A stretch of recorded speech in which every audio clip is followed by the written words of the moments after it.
Lucas had always been a businessman, calculating and closed off in his own world.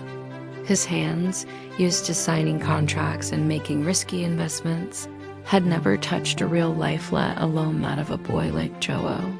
The boy with his bright eyes and shy smile seemed to have nothing to offer, but there was something about him that challenged Lucas's coldness.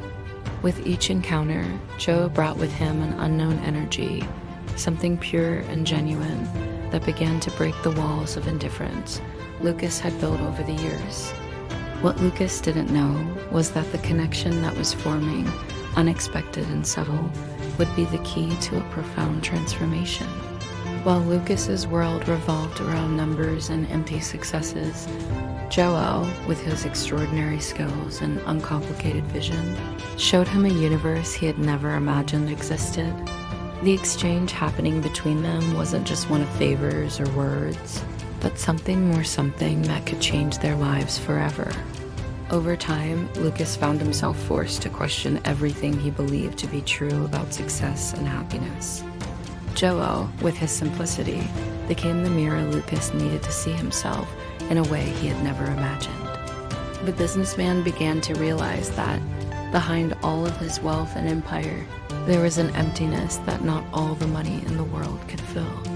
He, who had always believed that everything could be controlled and manipulated, started to understand that there were far more powerful forces than reason, and that perhaps it was time to change. As he grew closer to Joe, Lucas began to understand that his journey was no longer about profits or status, but about something much more important: redemption. Lucas's transformation would not just be a matter of business, but of a new outlook on what really mattered in life. What had started as a simple connection between two opposing worlds would soon become the starting point for a great change, not just for Lucas, but for everyone around him.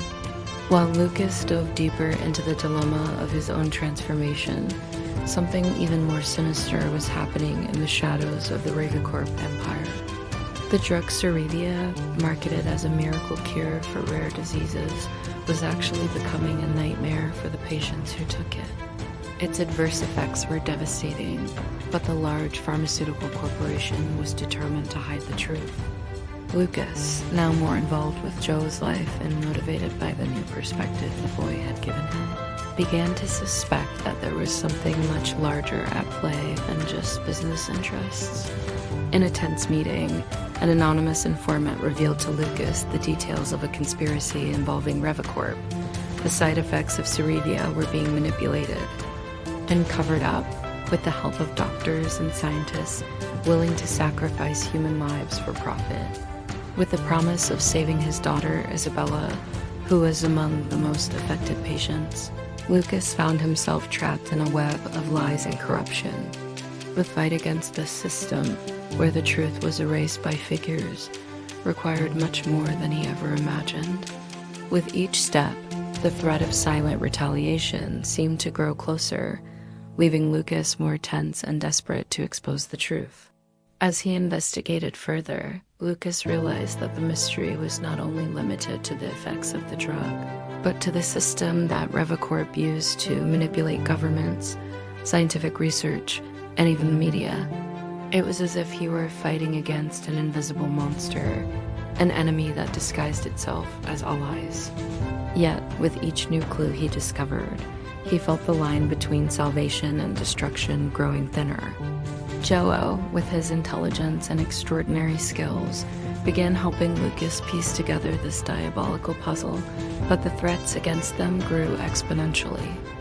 On a rainy night, Lucas found a confidential file revealing Revacorp's crucial role in concealing the damage caused by Cerevia. It was evidence that could destroy the corporation, but it would also make Lucas an imminent target.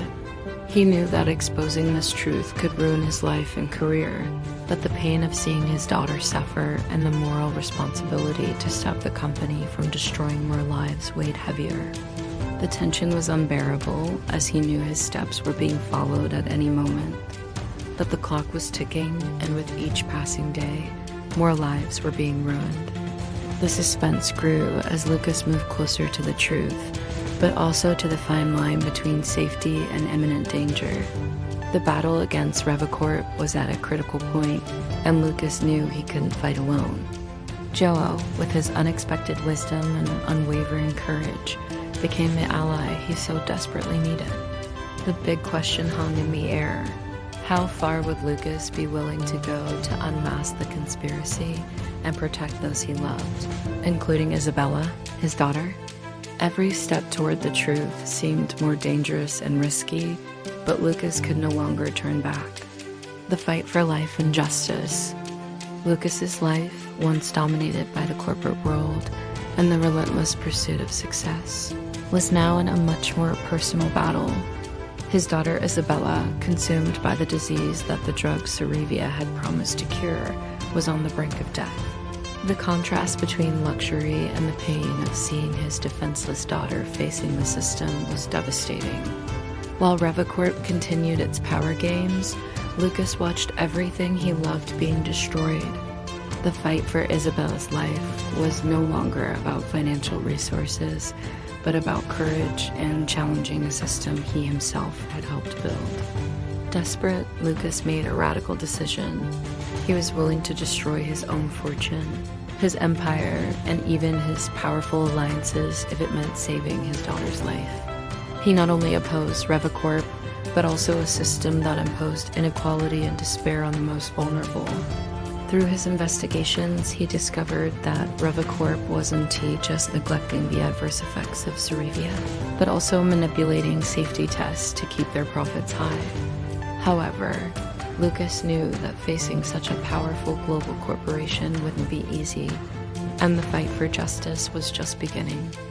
Joel, with his unique vision and unusual skills, became the key for Lucas to have a chance at exposing the truth. In a series of tense moments, Joel used his abilities to infiltrate security systems and collect evidence against Revacorp. But with each victory, more obstacles arose, from anonymous threats to assassination attempts. Suspense and adrenaline mixed in a roller coaster of emotions, with Lucas and Joe in a constant struggle to overcome not only visible enemies, but also invisible ones, those who operated in the shadows of the corporate system. As the conspiracy was revealed in all its dimension, Lucas's story became a fight not only for his daughter's life, but for the justice of all those harmed by Revacorp. He found himself transformed by this battle, going from a cold, calculating man to a father willing to sacrifice everything for his daughter and the victims of a corrupt system. With every revelation, Lucas felt the pressure rise, knowing that his empire could crumble, but that Isabella's life and justice for all were far above any material wealth. At the climax of the story, Lucas would face his greatest challenge, destroying Revacorp without destroying himself in the process. The fight for justice became a personal war, where he would not only face the corporation but also his own fears, past mistakes, and his inability to protect those he loved most. The emotion was in the air, and the future of Isabella and everyone involved depended on the choices Lucas made in the final moments. What was he willing to sacrifice to save those he loved? That would be the true fight for life and justice. The luxury of Lucas's world had always been an armor against the reality he chose not to see. His mansion was a symbol of success, but also of disconnection. The marble gleamed, designer clothes piled up in closets, and sophisticated dinners were filled with empty conversations. However, as the weight of wealth isolated him, Joel, with his simplicity and kindness, showed Lucas an entirely different universe. He lived in a humble neighborhood, where small acts of kindness, a smile, mutual help, were the greatest treasures. The contrast between their realities was glaring, but soon Lucas would begin to understand that the value of life was not measured in figures. As Lucas delved deeper into the fight against Revacorp and tried to save his daughter, he began to face lessons he had never imagined. With each moment with Joel, Lucas saw his own humanity awakening. Joel, without any luxury, lived with a heart full of dreams and courage. He, who had once been just a simple boy, became the figure who challenged the coldness and selfishness of Lucas's world. Their connection was no longer about wealth or status, but about something much more valuable: the ability to fight for what's right, the true solidarity that doesn't depend on money. Joe, unknowingly, taught Lucas to look at the small things in life those no money could buy. Lucas's journey led him to understand that his wealth, which once gave him power, now seemed irrelevant in the face of the suffering of the people he was trying to save. As he risked his fortune to expose Revicorp, he found himself further and further away from the arrogant businessman he used to be. The luxury around him, which once defined him, now seemed empty. He began to question everything he had achieved. Had his whole life been a race for something that, in the end, didn't bring real happiness? The dilemma between the security of his fortune and true human connection grew stronger each day. But the most touching thing was how Joe, even with so little, had always found beauty and dignity in the small things. The dawn in the field, a meal shared with friends, the smile of someone helping without expecting anything in return. Joe never asked for anything from Lucas, but with his actions he taught more than any wealth could offer. And as the danger and pressure mounted around Lucas, he began to understand that true wealth was right there in his actions, his choices, his relationships. The last question remained before facing the final battle. How far was Lucas willing to go to protect not only his daughter, but also what he had learned from Joe? Would he be willing to give up everything he had built to embrace a life of true,